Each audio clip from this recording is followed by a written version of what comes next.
Hey out there, this is April 25th, 2015, Saturday, here in Northern California. And, it's pretty cold out today. Lows were in the 40s and the high is only supposed to be in the low 70s. But tomorrow it's supposed to be 10 degrees warmer and the next day 10 degrees warmer still. So by Monday it's supposed to get up to 90 degrees here. We've gotten some rain, so a lot of people appreciate that. Got the price of gas going up. It was down to under $2.70 a gallon about a week ago, I think, and today it's over $3 a gallon. So we've had a pretty good jump in gasoline lately. So while the rain has lifted people's spirits, the rising price of fuel is dampening them. Just to give you an idea of what's going on here in Northern California. Look, we've had a serious drought, and a lot of people out there think that this could be artificially induced drought from these chemtrailing programs, what they call the weather modification, which goes back many decades. It's just that apparently they've ramped it up in the last couple of decades here, and a lot of people are upset, and rightfully so, because it's really a form of usurpation. It's really saying, look, nature, God, whatever you want to call it, the cosmic force of the universe doesn't know what the hell it's doing. It's incompetent, and it's allowed humanity to become a weed on the face of the earth. And we're destroying the planet, so these top cats got to intervene, and they've got to take control over the affairs of men, and they've got to depopulate the earth. They've got to get our population down to half a billion is what they want, and this is in order to save the earth. These are the good guys that tell you God is stupid.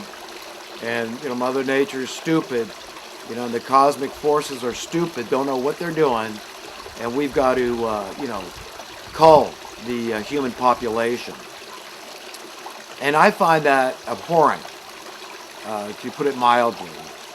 And I'm going to try this week to be a little more subdued, because I kind of let loose on my last video when ranting about the problems that just seem to persist and that just seem to flourish. My whole life I've had to witness this. So indeed I am a very profoundly, acutely, and chronically frustrated, angry, fearful, insecure, needy man, and I make no bones about it. And I think that I am really emblematic of a lot of humanity. I mean, anybody in their right mind could say, we're in a pitiable state of affairs as the human race, as the family of man, and I really believe we're in dire straits, and I believe our situation is grave, and it's very hard to turn around fascist policies, especially when they've been so long creeping incrementally into our culture, into our societal affairs, and into the hearts of man. This social Darwinian way of thinking, this dog-eat-dog, survival of the strongest. Yes, it's just the way it's got to be. In the long run, it's going to be for the betterment of humanity, because there'll be less people using less stuff, and there'll be less traffic on the highways. There'll be more parking spaces available, and we'll have more plenty if there's less people. The people are the problem. And we've been trained since birth to believe this sort of thing. We've been manipulated. We've been indoctrinated. We've been inculcated. We've been brainwashed. And we've got to really fundamentally understand these truths, that this is really an evil agenda by a handful of psychopathic, Illuminati class, elitist, hypocritical, murderous thugs. I mean, I really cannot speak words strong enough to convey how bad the people that are creating the policies that we all have to live under are. They're very, very manipulative. They're sinister, they're clandestine, they're sneaky, they're underhanded, and they are evil genius. And the only hope I see is that humanity can tap into a divine resource, divine intelligence, divine power, and to pull that into ourselves individually and collectively, and to tap into that resource to get a few steps ahead of these people. That's the only way we're going to do it. It goes back to biblical teachings like Jesus said. He said, you must become as wise as a serpent, as shrewd is the term he used, shrewd as a serpent. And the original meaning of that word shrewd was actually to become evil. So Jesus actually told those that were going to follow him and that were listening to him that they should become evil as a serpent. And this in order just to understand these people.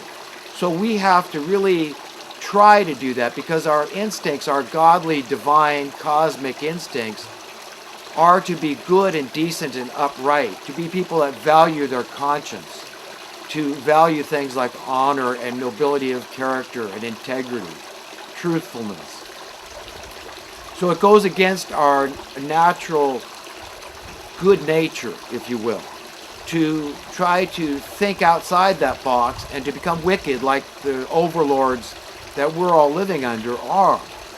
So you understand the profound nature of, the seriousness of this teaching, that we really had to get in the minds of these people and think the way they think.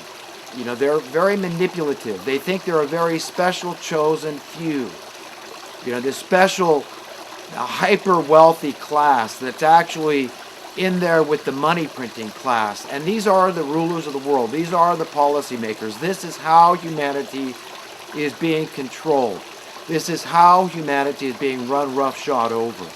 So you've got to get into their minds and understand that these people, in order to remain relevant, in order to remain in their positions of great power and wealth, of subjugating humanity at large, the masses of humanity are under their thumb and under their control, is by maintaining not only just a level of chaos in society, but preferably, so that they are made more relevant, they need a lot of chaos. The more chaos in society, the better, as long as they're sitting on the sidelines from their ivory towers and just observing the chaos, and they don't have to be a part of it, because it's very dangerous to get into chaos. Because out there in the jungle that they've created, they've manufactured, the high crime in the cities and stuff, it's very dangerous, and they don't want to be a part of that. So these people are the ones at the very top. They try to stay out of the public arena as much as possible. Because while they have no value for your life and my life, and the masses of human life out there, they have great value for their own lives.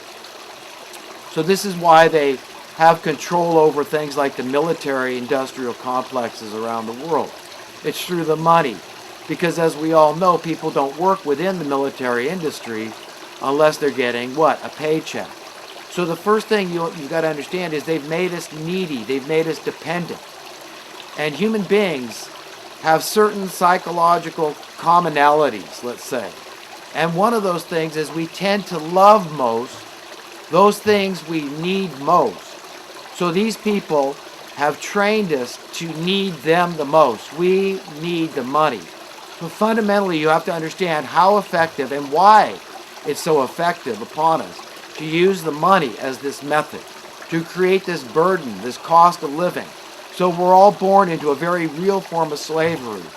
We're all born into this arena, this invented, engineered arena of fear induced by a need, an intrinsic need for money, for this concept of money, because this is where our safety is. This is where our security is. This is where our freedom is. And, when you understand that, then you understand how this is happening to us and what's going on here and what exactly it's going to take. So what I'm telling you is it's going to take people using their God-given imaginations and understanding how a society could work entirely without money, without this idea that this is this concentrated wealth, this is all assets rolled up in one, all services rolled up in one. And if you just focus on this one thing, having, attaining, and hoarding this one thing, gathering much is prosperity, this is success, this is security, this is everything rolled up in one. This is smart. This makes sense. You understand what they've done to us and how they've done this to us. So let's say tomorrow everybody just continued to do exactly what they're doing. They consumed the same amount of things. They bought the same amount of things. They consumed the same amount of services out there. And the only difference is you took away the transactions of money back and forth. Do you understand that everything would work the same? Your whole reality would be entirely the same. The only thing that would be lacking is that one component. So the fact of the matter is, as long as people didn't just quit their jobs all at once and say, you know what, I've never felt needed at this job. I know I can be replaced at the drop of a hat. You just keep playing along for a while until we gain control of the reins of society and we negate our cruel overlords by rendering them irrelevant through all of a sudden just putting the brakes on collectively. And it can't just be some people doing this as some crazy, wild, harebrained, idealistic boycotting scheme, okay? This had to be a unified thing where we just said, no, I'm going to keep living here in this beautiful house I have. Yes, and nobody's going to threaten me. The poor aren't going to suddenly just take over, okay? Everything's going to remain as it is. I get to live in whatever house I'm in, whatever dwelling I have or dwellings. You get to keep all your property. See, I don't seek to take anything from anybody. Okay, if I was running the world, I'm just tapping into Jesus economics. I would add to it, okay? I would help you to understand a different reality. That this earth belongs to you. This is not by man's decree, human decree, my decree. This is by divine decree. This is to me logical and reasonable to assume, since we have the same set of parents, this divine set of parents called God, that this earth belongs to you as a birthright, as your rightful inheritance, and all its goodies, and that's all the accumulated knowledge of the ages, all the technology, all the infrastructure is equally yours. So if you understand it like that, you understand I'm not taking anything from anybody. I'm just adding to it. And I'm telling you, yes, man will serve one another for free. And I would point to volunteerism to make my point.